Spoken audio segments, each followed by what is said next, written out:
Содан кейін мына жерде бір қыз жазып жіберіпті, шашым бойына ұшталып кеткен, қандай масла қолдану керек, қай фирманың өнімін қолданған дұрыс дейді. Енді мен мысалы өзім мынаны алдым, шын айту керек, мыналар қымбат тұрады.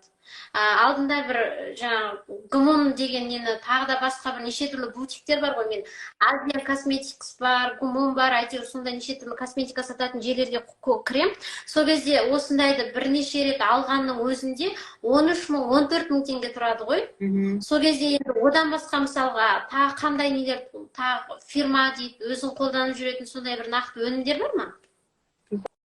Мысалы, кез келген осы табиғи майларды қолдануға болады. Мысалы, өзім қолданған майларды айтатын болсақ, бұл яғни шай ағашының майы деген, масла чайного дерева деген. Соны алып, осы мысалы, оны мен көбінесе тек қана шына ғана емес, егер де қатты ұшталып жатса, шына осы маска ретінде жағып, одан кейін жуып тастауға болады. Ал өзім қалай қолданады десеңіздер, мысалы, шампуньды аламын, шампунь өзіме қажетті. Содан кейін сол масла чайного дереваның алып, 7-8 тамызамын, сосын араластырып, сөйтіп жуғаннан кейін шаштың кәдімгідей бір аптаның ішінде осы жылтырап, кәдімгідей ұшталғандарының азайып, кәдімгідей блеск береді да, ол шашқа, жылтырақ пайда болады, оның андай, қалай десек, шаштың сау келбеті пайда болады. Сондықтан соны қолдануға болады, ол өте қымбат емес.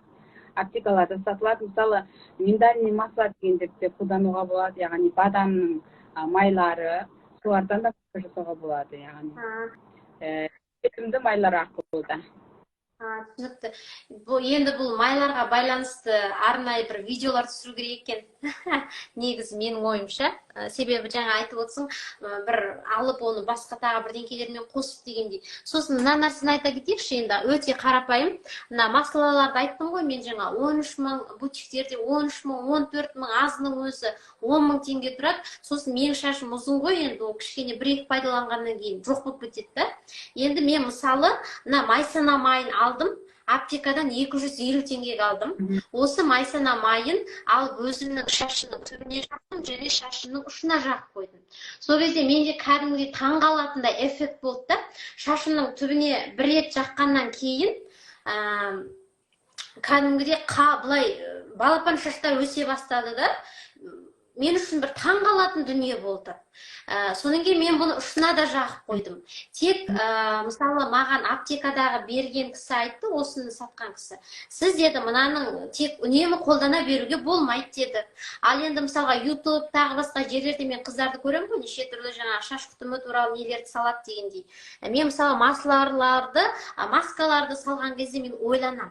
Бұл қаншалықты адамға жаңа әсер етеді, оның зияны жоқ па дегендей. Сол себепті маған жаңағындай адамдар мені көп көрсе екен, анау-мынау дегеннен гөрі арт жағымды көбірек ойлаймын да.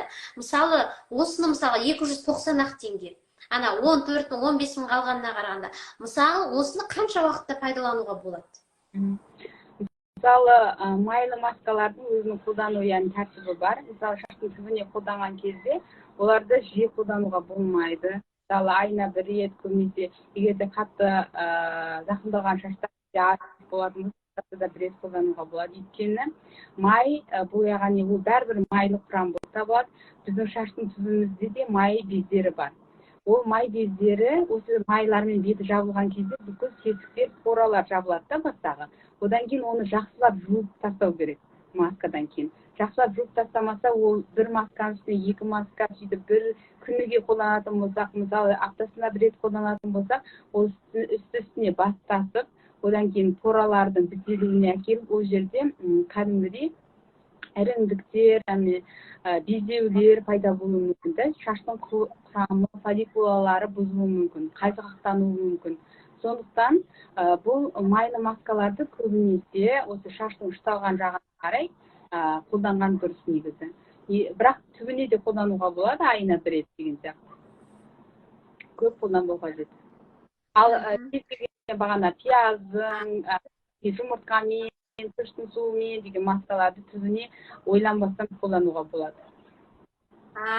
Пиязды демек ойланбастан қолдана беруге болады, е? Оны да мен де қолданған өте жақсы. оны пиязбен маска қолданғаннан кейін шаш деген ертеңінде тура жасалып болып таңертең жуғанда жылтырап тұрады ғой, прям деген бір күшті не қосқан сияқты деген керемет жылтырайды.